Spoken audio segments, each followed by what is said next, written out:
listen, I want to tell you right now, it is okay to not understand anatomy. It is so very okay. Don't be embarrassed by it because it is shocking how few people truly understand their own anatomy. That's okay. A lot of us had basically no sex ed. It is not surprising that we don't all have a full understanding of our anatomy. The key is understanding that you don't understand and be willing to learn. Hello, my friends, and welcome to Pretty in Kink. Today, we're talking about foreplay. Who doesn't love foreplay? Actually, kind of a lot of people, apparently. Speaking from experience, I can only speak from my experiences.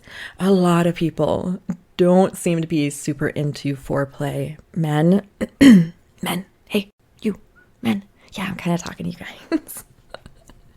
So, this episode is for everybody, but men, please pull up a chair and listen up. And this is not like a pick on you guys kind of a thing, but just the more we know, the better, right?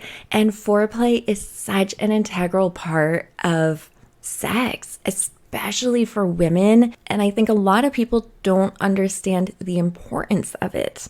So first of all, what is foreplay? What exactly does that mean? Well, your nerdy little girl hit the dictionary. We asked Merriam-Webster, and the definition is simply erotic stimulation preceding sexual intercourse. As we start this episode, I'm going to ask you to ask yourself, how often is foreplay a part of your experiences? Like, truly think about it. As both sexes, how often do you experience it? How often do you receive it? Do you give it? Do you initiate it? Really think about it. Now, there's some people that they are like the fucking rock stars of foreplay, and some that just want to skip over it completely and get right to the good stuff.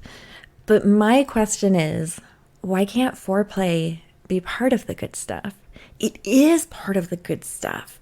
And I really have found in all of my own personal experiences with sex, a lot of people seem to fast forward through it, to skip right over it, or give it like 2 minutes. And that is not enough.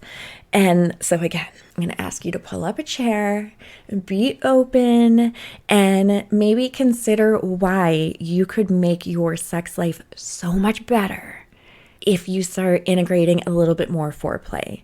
And why is it important? A lot of people don't understand it. Essentially, I mean, truly, when you get right down to the core, is it is going to make the experience more satisfying, especially for women.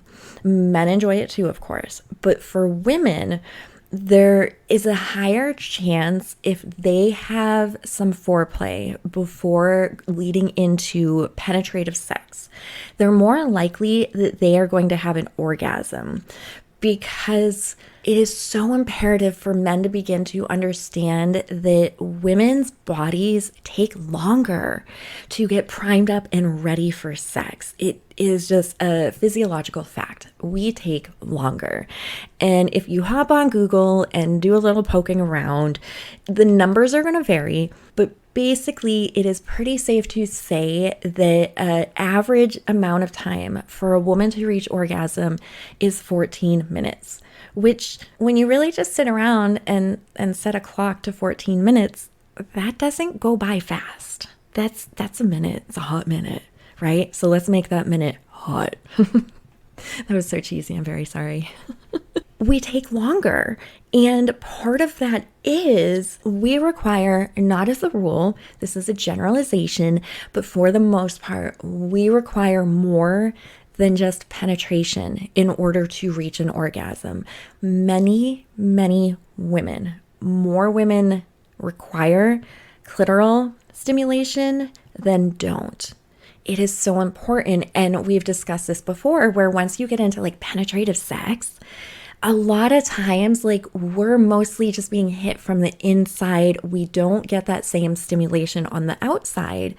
And so then it becomes even harder for us to get to that place. So it's so important to understand that. And I'm going to bring you to a quick little anatomy class. But before I do, disclaimer, I am just little old me. Just pretend like I'm a substitute teacher for anatomy class, but like I didn't even go to school to be a substitute teacher.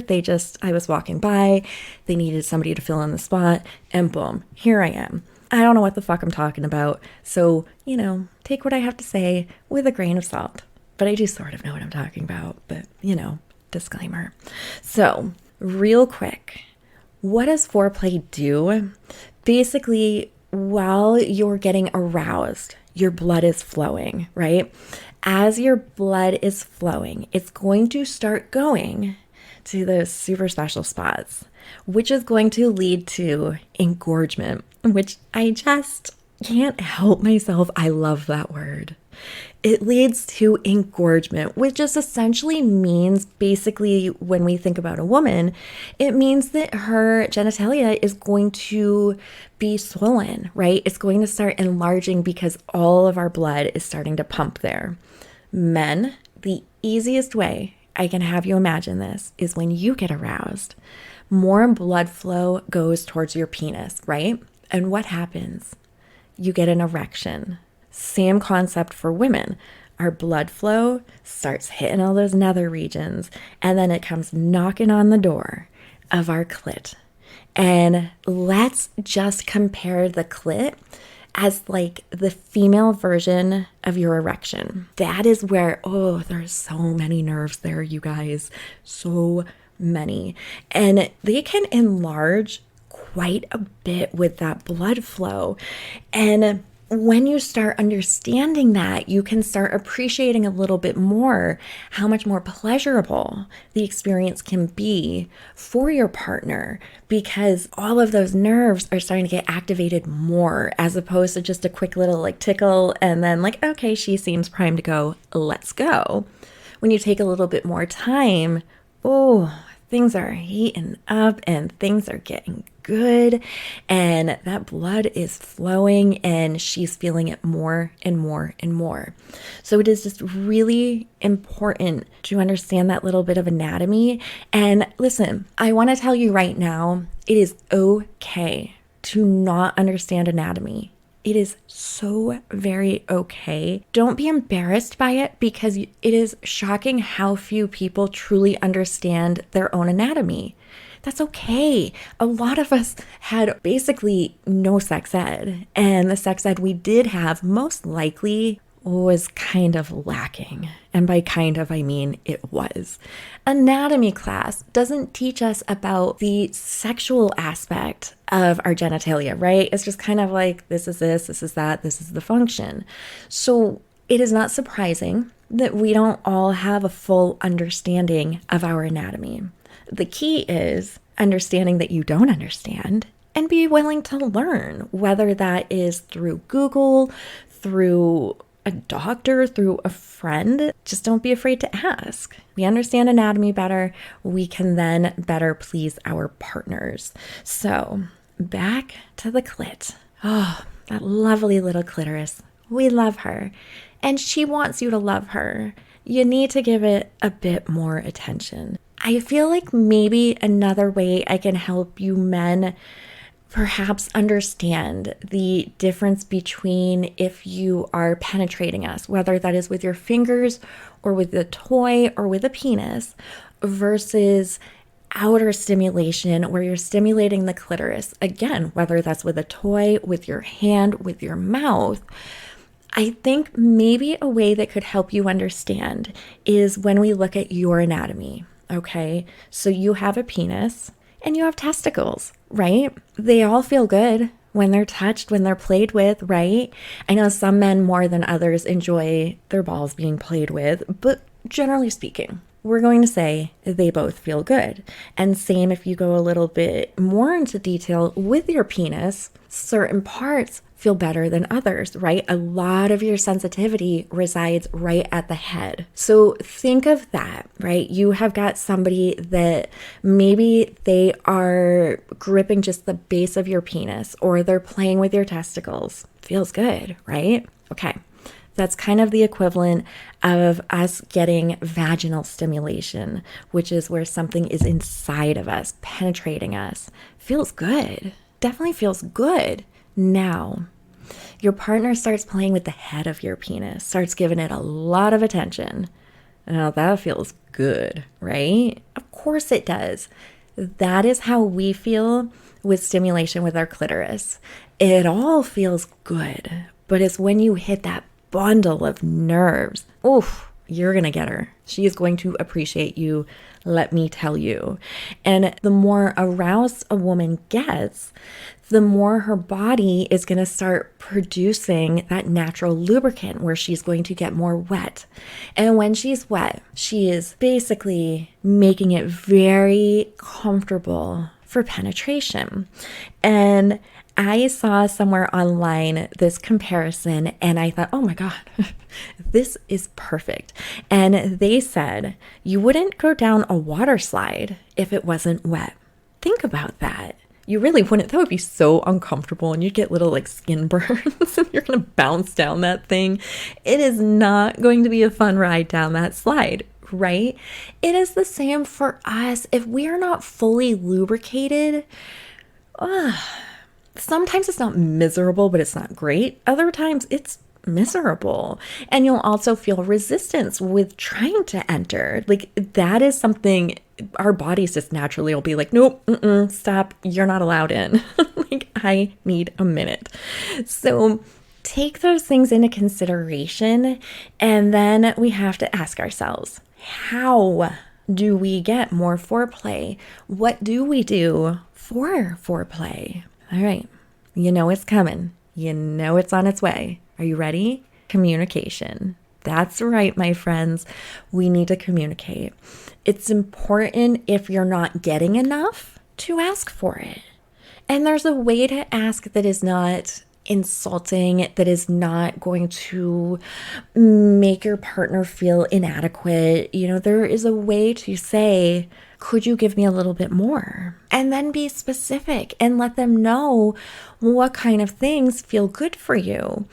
And same thing if you want to give more. And maybe you realize like, gosh, I don't really know what I should be doing for foreplay. What should I do? Again, ask your partner, what kind of things would you like before we actually have sex?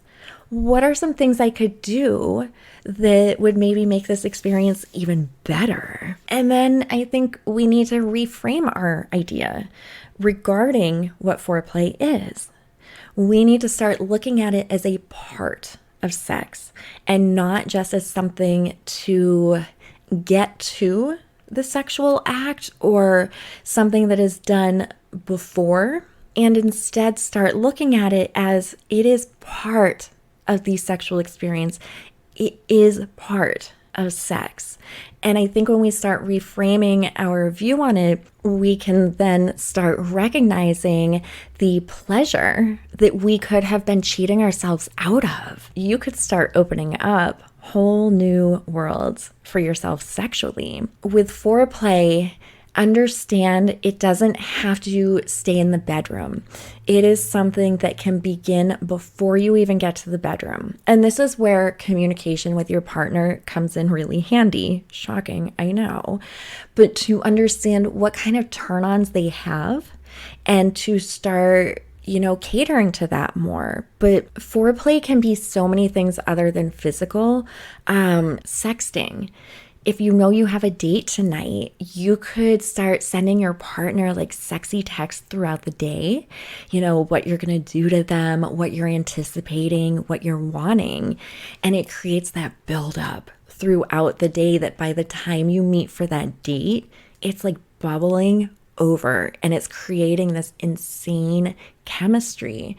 You can be on your date and kind of be teasing each other with conversations, or, the way maybe you rest your hand on his thigh, or, you brush the hair off of her cheek. Those little things are hot. And 1000% can become foreplay when you start building on that. And it is just building this anticipation. Men, for the most part, are a lot more visual. And so even things like lingerie can be part of foreplay, where even going shopping together for lingerie, or sending him screenshots of different lingerie sets that you're looking at, teasing him with that. That's foreplay. Chemistry, music, the ambiance, all of that can be foreplay. I had a date that I went on, and I kind of went against all my normal trends, where normally, I have no shame in admitting, most often I have sex on the first date. As I discussed in my last episode regarding my dating advice, I have been backing off from that. So I went on a date where I ended up going on 3 dates with this guy. And on date 3, we still hadn't slept together, which is unheard of for me. And we had this buildup from between date 2 and date 3, where between texting and we had a phone call or two, the lead up was, I've never experienced that before, because I do sleep with my partner sooner rather than later. And I loved it. And we had met at a hotel for that 3rd date. And I knew immediately, nope, I don't want you to touch me. I don't want you near me. I want to immediately go out, because I want to keep building on this, because I found it so hot that I didn't want to break it. I wanted it to go for as long as possible. And I knew if the moment like we started to kiss, I knew it was going to explode over. So we went out and had dinner and we had drinks. We were out for hours and it just built and built. It was amazing. So that night finished great because we had had days of foreplay leading up to that date. And then the hours of that night with the anticipation was incredible. So it didn't have to be physical touching. Just all that like psychological foreplay was incredible. Just remember, it doesn't have to be just in the bedroom. And that opens up a whole bunch of worlds for you as well to experiment with, to see how you can arouse your partner. And then when you get into the bedroom, there's so many things you can do. And again, talk to your partner, find out what they like, what they don't like, what kind of things get them going. You know, a good old-fashioned makeout session, that will do me in. Makeout sessions can be amazing. For me, kissing is the world. I love to kiss. And if you spend a couple minutes just like kissing and doing that makeout, you've got me. And it really does increase my pleasure once we have penetration. I mean, my body is ready to go because I did have that attention for a moment to let my body get there. You know, and you can bring so many things into the bedroom with toys. And that is for both men and women. There are toys for men also. And, you know, using the toys on your partner or having mutual masturbation, oral, of course, that's like top of the list for me anyways. There's so many different ways to go with this. You can go all over the place. If you got some good moves, you know, give your partner a good strip tease. And speaking of tease, I had a partner that recognized without me telling him that I like to be teased. And he wanted to drag things out.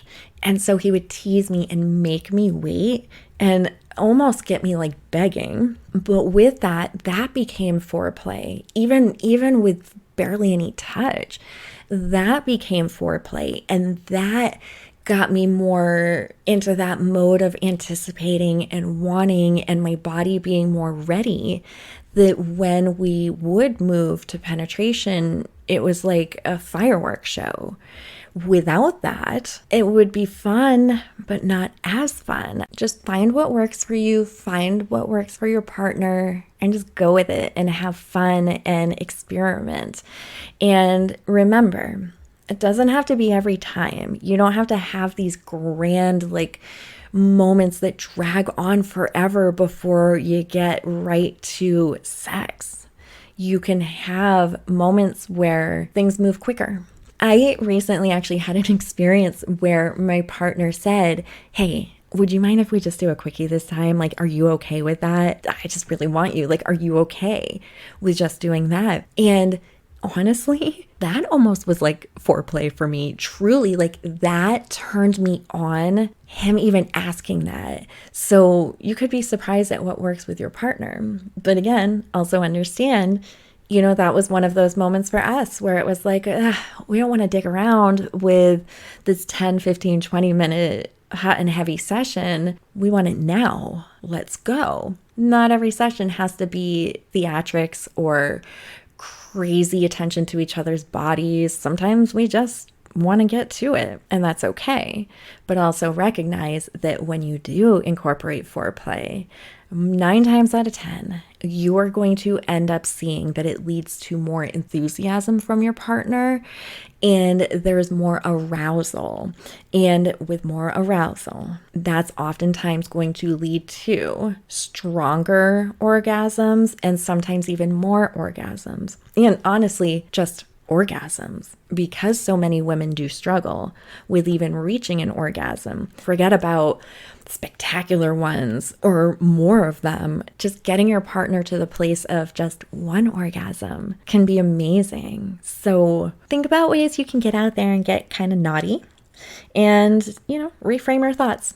I think that's the most important thing, is just reframe your thoughts and understand it is a part of the sexual experience. So go be sexy, horny weirdos for me. Show your partner how much you love their body. Take time exploring their body and just have a whole bunch of orgasms. Before you do, though, just go ahead and, 5 stars. Maybe if you're feeling real frisky, type a little something in there about how great I am. And then hit the subscribe button, because then you will always know when there's a new episode and you don't have to go hunting for me, because I will be sitting there patiently waiting for you. That's all. I love you guys. Continue being weird, and I will see you next time. But we'll get to more. We'll get what? We'll get who? We'll get where? Frozen. My brain just was like, you know what? I need to go to lunch real quick. And so, yeah. It doesn't matter what you were saying. It doesn't matter. I gotta go now. I need my sandwiches and chips. It's like you're fast forwarding to get to what? Ugh. I've been trying to cut sweets out of my diet, but that's just making me an angry creature. I feel like a little goblin. I'm gonna bite your ankles if you walk by. Give me candy.